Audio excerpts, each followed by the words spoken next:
Reverend Paul Emmanuel గారు కూడా కొన్ని ప్రశ్నలకు మనకు జవాబిస్తారు. సో చాలా క్వశ్చన్స్ మా దగ్గరికి వచ్చినాయి. వాటన్నిటిని మేము కేటగరైజ్ చేసి కొన్ని జనరల్గా అందరికీ ఉపయోగపడే కొన్ని క్వశ్చన్స్ అడగడానికి ప్రయత్నం చేస్తాం. Thank you so much for joining with us. It's really glad to have you. Morning సెషన్లో అద్భుతమైన మాటలు మీరు తెలియజేసినందుకు we're really thanking God and thank you so much for being with us. ప్రాముఖ్యంగా ఈ రోజున క్రైస్తవ్యంలో చాలా రకరకాల బోధలు చేయడం, చాలామంది విశ్వాసులు ఆ దుర్బోధలు వినడం ద్వారా కావచ్చు, might be through social media or through YouTube, there are lot of confusions in lot of concepts. అందులో ప్రాముఖ్యంగా ఎక్కువగా చాలామంది క్రైస్తవులు ఎక్కువ కన్ఫ్యూజ్ అయ్యే టాపిక్ ఏంటంటే Trinity. When it comes to త్రిత్వం గురించి వచ్చినప్పుడు అనేక క్వశ్చన్స్ ఉంటాయి. Literally somebody has wrote a question, క్రైస్తవులు ముగ్గురు దేవుల్ని ఆరాధిస్తారా?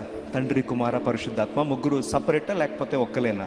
సో ఈ ట్రినిటీని మనం ఎలా జస్టిఫై చేయగలుగుతాం అన్న ప్రశ్న ఒక సహోదరు అడిగింది. We would like to have answer from you. Sure brother, this is a good question. మంచి ప్రశ్న ఇది. ఈరోజు ఉదయము కొద్దిగా చూచాయిగా నేను దాన్ని ప్రస్తావించాను. బట్ సెకండ్ సెషన్లో, which will be in the evening, which means final session, ఈ టాపిక్ను కొంచెం డీపర్గా డీల్ చేసే ప్రయత్నం చేస్తాను. అండ్ ఒక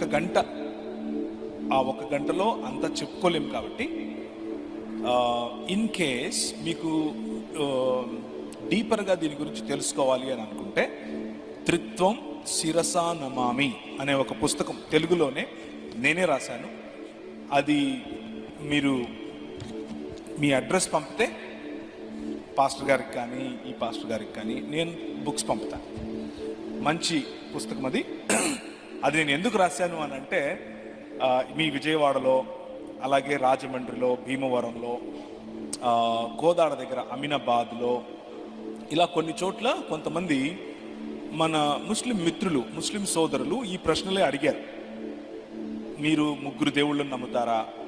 మీకు ముగ్గురు దేవుళ్ళు ఉన్నారా అన్న ప్రశ్న అడిగితే, నేను హైదరాబాద్ అంతా తిరిగాను. ఏమైనా మన వాళ్ళు ఆల్రెడీ పుస్తకం రాసుంటారు కదా తెలుగులో, మళ్ళీ కొత్తగా రాయటం ఎందుకు అన్న ఉద్దేశంతో వాళ్ళకి ఇద్దాము అనేసి తిరిగాను. నాకు దొరకలేదు ఒక్క పుస్తకం కూడా.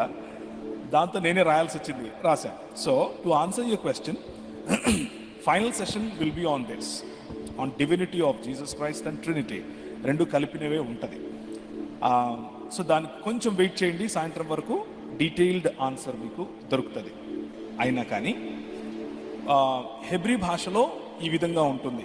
ద్వితీయోపదేశకాండం 6వ అధ్యాయం 4వ వచనం నుంచి, షమా ఇస్రాయిల్ యాహ్వే ఎలోహిను యాహ్వే ఎహాద్ అని రాసుంటుంది అక్కడ. అంటే ఇశ్రాయేలు వినుము, నీ దేవుడైన యెహోవా అద్వితీయుడగు యెహోవా. అద్వితీయుడు అని అంటే ఒంటరివాడు అని కాదు అర్థం. అద్వితీయుడు అంటే ఆయనను పోలిన వాడు ఇంక లేరు అని, ఆయనను పోలిన దేవుడు ఇంకొకడు లేడు అని. సో మనం పూజించే దేవుడు, మనం ఆరాధించే దేవుడు ఒక్క దేవుడు, కానీ ఒంటరివాడు కాదు. నేను ఒక్క మనిషిని, ఒకే వ్యక్తిని, ఇలా దేవుడు నన్ను చేశాడు. కానీ దేవుడు ఒక్క దేవుడు, ముగ్గురు వ్యక్తులుగా ఆయన ఉనికిలో ఉన్నాడు. ఆయన నేచర్ అది. కేటగారికల్ ఎర్రర్ అని పిలుస్తారు దీన్ని. నాలాగా ఒక మనిషి, ఒక వ్యక్తే కాబట్టి ఒక దేవుడు, ఒక వ్యక్తే అయి ఉండాలి అని నేను దేవుణ్ణి డబ్బాలో పెట్టడానికి వీల్లేదు. దేవుడు తనను తాను ఏ విధంగా బయలుపరుచుకున్నాడో అలాగే మనం ఆయనను అర్థం చేసుకునే ప్రయత్నం చేయాలి. ఎలా బయలుపరుచుకున్నాడు ఆయన అని అంటే, ఒక దేవుడు ముగ్గురు వ్యక్తులుగా బయలుపరుచుకున్నాడు. తండ్రిగాను, కుమారుడుగాను, పరిశుద్ధాత్మగాను. బైబిల్ మనకు యెహోవా అన్న పేరు ముగ్గురికి ఆపాదిస్తూ ఒకే దేవుణ్ణి మనకు పరిచయం చేస్తుంది. కాబట్టే మనం తండ్రి, కుమార, పరిశుద్ధాత్మలుగా ఉనికిలో ఉన్నటువంటి ఒక్క దేవుణ్ణి ఆరాధిస్తున్నాం. సో దీని గురించినటువంటి లేఖన ఆధారాలు, దేన్ని బట్టి మనం ఈ మాటలు చెప్తున్నాం అన్న లేఖన ఆధారాలు సాయంత్రం నా సెషన్లో మీరు చూద్దరు. కానీ కొంచెం డీటెయిల్డ్గా స్టడీ చేసేందుకు అవకాశం ఉంటే కనుక ఆ సబ్జెక్టు చాలా చక్కగా అర్థమవుతుంది. అంత మాత్రమే కాదు, లేఖన ఆధారం ఒకటి, రెండవది అపోస్తలుల బోధ ఇది. అపోస్తలులు మనకు నేర్పినటువంటి బోధ ఇది. మూడవది సంఘ నాయకులు, ఆదిమ సంఘ నాయకులు వేసినటువంటి పునాది కూడా ఇదే.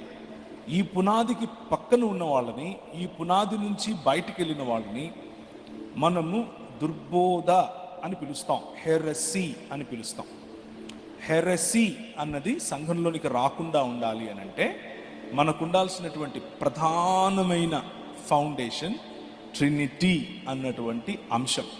ఈ ట్రినిటీ లేకపోతే త్రియేక దేవుడు లేకపోతే బహుళత్వము గల దేవుడు అన్న ఫౌండేషన్ లేకపోతే పక్కదారులు పట్టే అవకాశం చాలా ఉంది. దాని కారణంగా సంఘంలో నుంచి బయటకు వెళ్ళిందే ఇస్లాం. దాని కారణంగా సంఘంలో నుంచి బయటకు వెళ్ళిందే వన్నెస్ పెంటికాస్టలిజం. దాని కారణంగా సంఘంలో నుంచి బయటకు వెళ్ళిందే యెహోవా సాక్షులు, మోర్మన్లు వగైరా వగైరా వగైరా, సైంటాలజీ